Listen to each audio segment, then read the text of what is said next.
Assalamualaikum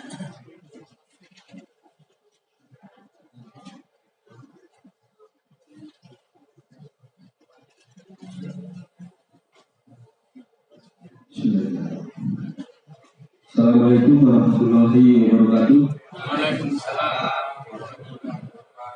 Alhamdulillah rabbil alamin. Wassalatu wassalamu ala asyrofil anbiya'i wal mursalin wa ala alihi wa sahbihi ajmain. Amma ba'du. Bapak-bapak, ibu-ibu, adik-adik dan anak-anak sekalian yang dicintai Allah Subhanahu wa taala. Malam ini kita terawih terakhir, dan pada kesempatan yang berbahagia ini saya mendapat giliran untuk menggantikan jadwal yang ada. Dan tentunya kesemuanya dari proses Ramadan ini kita telah jalani dengan baik, dan tentunya patutlah bersyukur kepada Allah Subhanahu wa taala atas nikmat yang telah kita terima,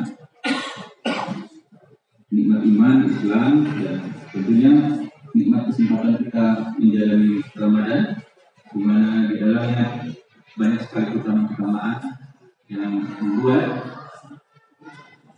aktivitas kita mendapatkan nilai yang berlipat ganda, dan termasuk di dalamnya ada malam Lailatul Qadar. Mudah-mudahan kita mendapatinya. Salawat dan salam telah kita sampaikan kepada junjungan kita Nabi Muhammad SAW serta sahabat, keluarga, dan mudah-mudahan kita termasuk umatnya yang mendapatkan selamat kelak di akhirat. Bapak-bapak, ibu, pada kesempatan yang berbahagia ini saya ingin menambahkan sedikit saja tentang evaluasi kita. Tentu pertanyaan kita adalah siapa yang dievaluasi dan apa yang dievaluasi.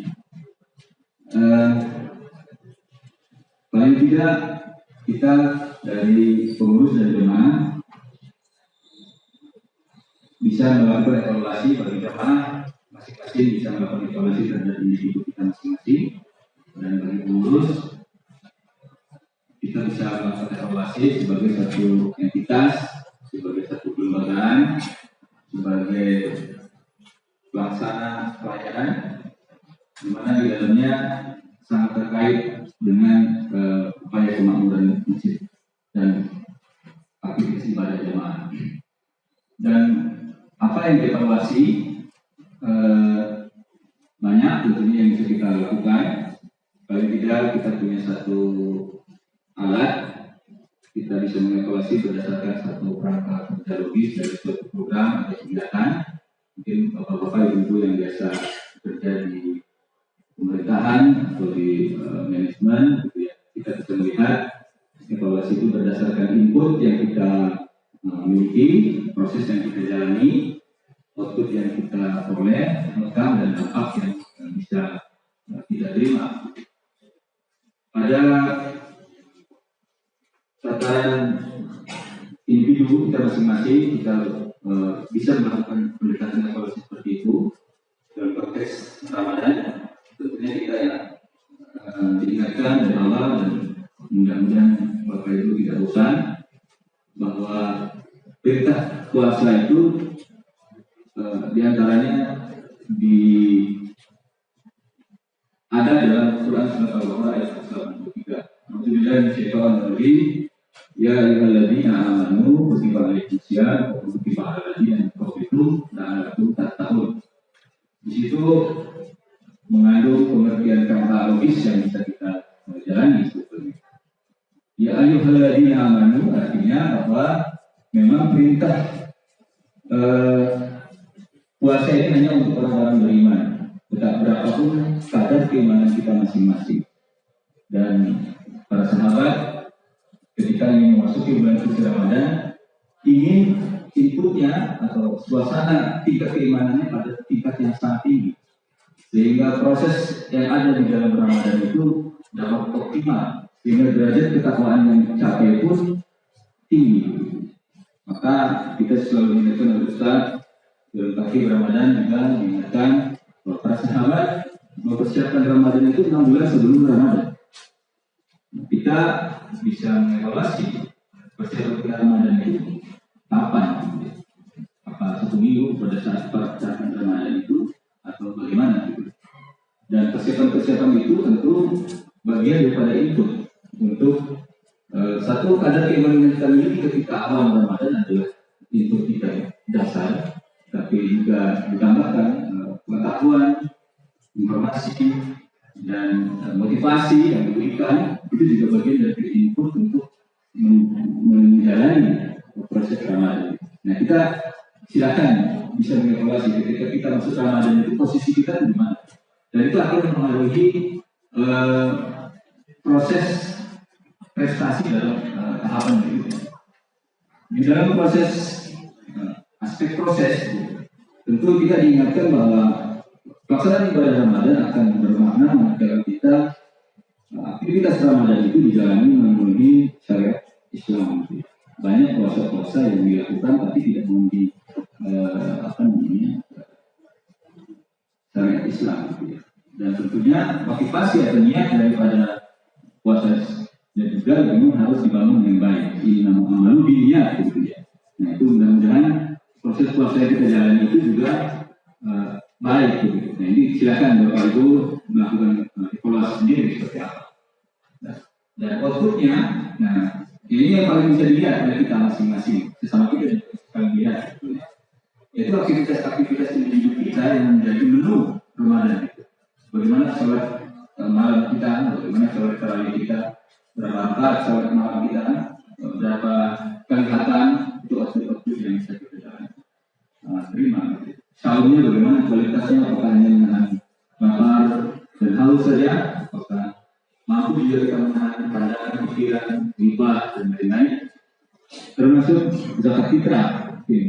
Dan bagi teman-teman yang memiliki peluang rezeki, menu Ramadan itu diisi dengan umroh misalnya. Nah, ini output Ramadan yang menjadi aktivitas yang kasat mata bisa dilihat oleh kita dan oleh sesama kita. Tetapi proses yang ada di dalam kita tidak tahu. Dan dampak atau dampak itu sepenuhnya yang tahu hanya Allah. Rahasia Allah. Yang penting, yang pasti, kisi-kisinya Allah sudah kasih tahu bahwa di bulan suci Ramadan itu pahala dilipat gandakan. Sholat sunnahnya dianggap sholat wajib. Ada satu malam nilainya lebih baik daripada 1000 bulan. Terus barangkali banyak aktivitas yang memang menjadi keutamaan bulan suci Ramadan. Bahkan dalam satu hadis Nabi pernah mengajukan doanya Abu Jibril, yaitu salah satunya bahwa celaka sebetulnya orang-orang yang di bulan suci Ramadan manakala pasca Ramadan tidak diampuni dosanya. Jadi itu indikator yang Allah Ta'ala berikan. Gitu. Nah kita tinggal introspeksi itu. Apakah kita memang pernah minta ampun atau tidak? Atau ya doa kita sambil lalu saja.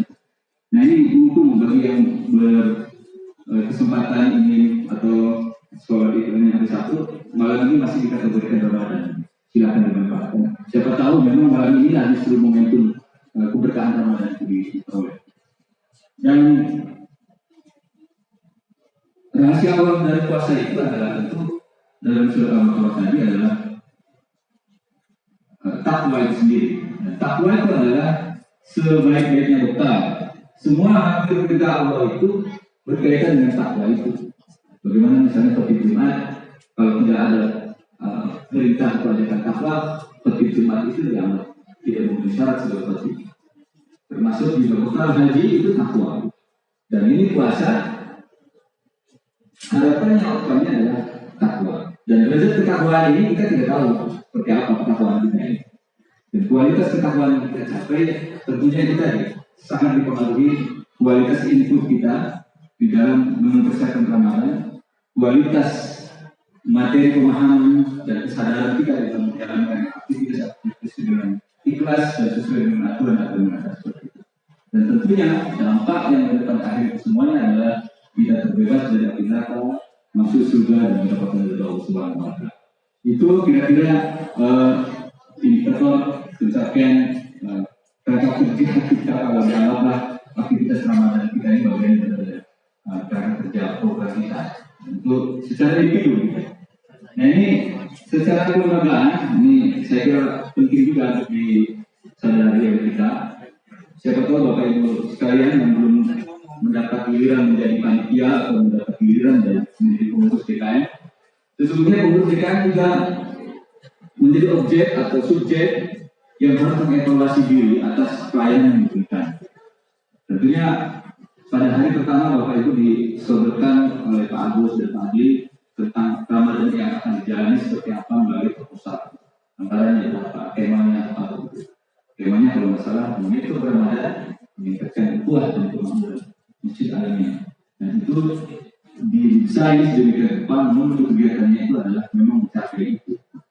Ada aktivitas-aktivitas dan ceramah-ceramah yang didesain berupa sabi dengan tema-tema yang agar dari awal proses pemahaman kita tentang Ramadan itu paling tidak kalaupun pernah atau ketinggalan gitu, selama Ramadan ini pemahaman kita tentang atau niat kita tentang puasa dan amal-amal yang dilakukan kalau puasa diperbaiki hari per hari melalui tema-tema hukumnya, termasuk hukum yang disampaikan oleh adik-adik remaja.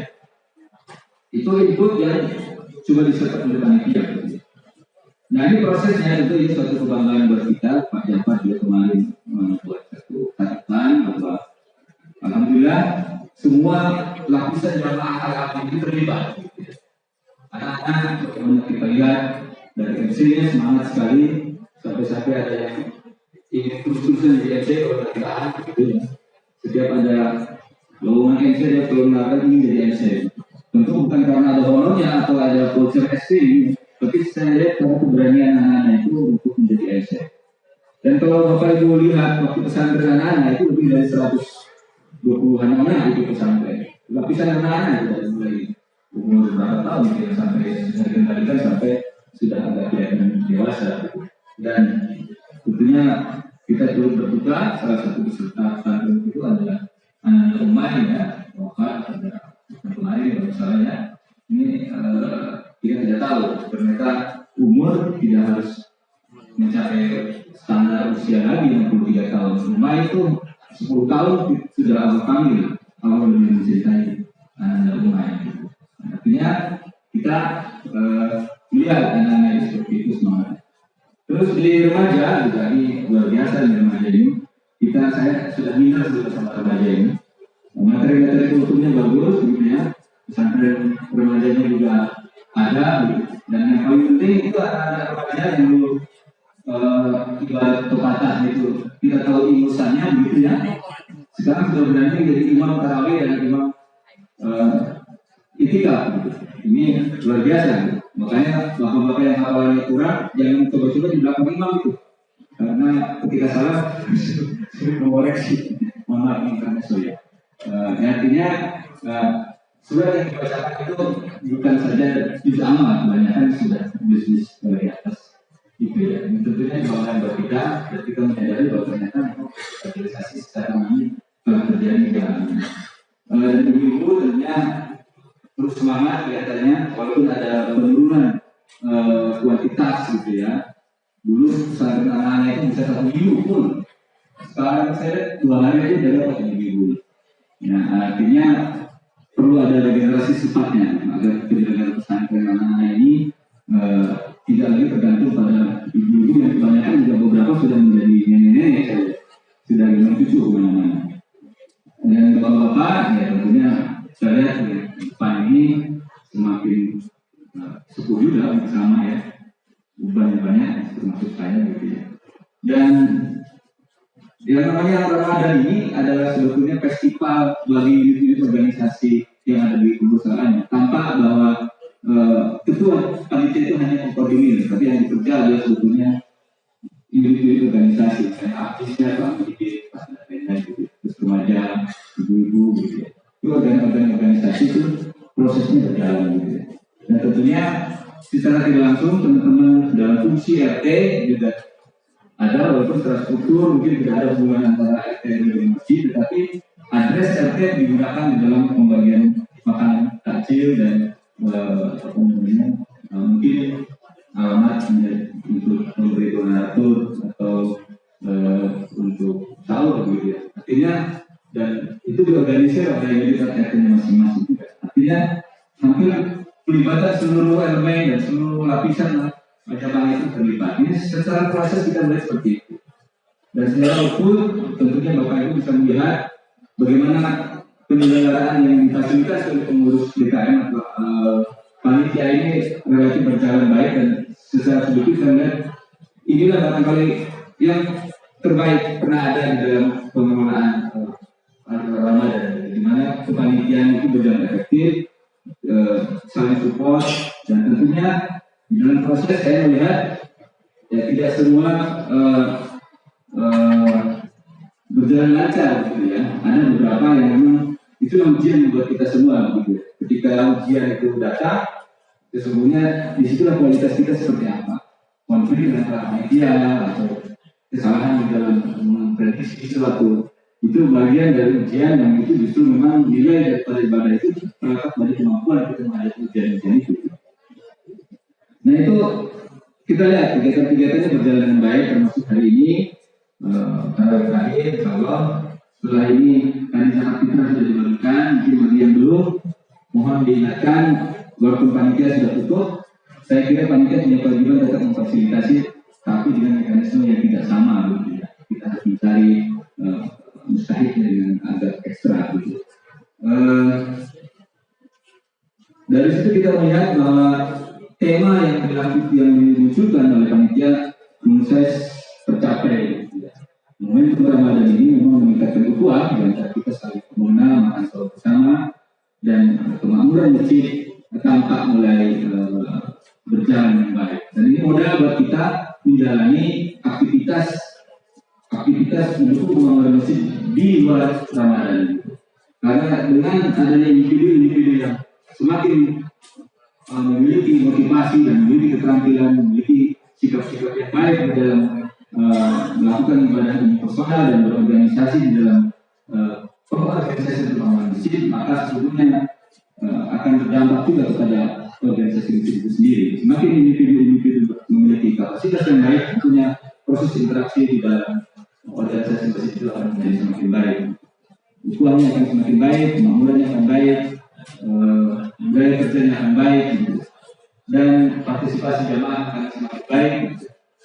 Dan ini juga penting buat perenungan kita bersama. Saya ada catatan gitu di dalam arsip saya.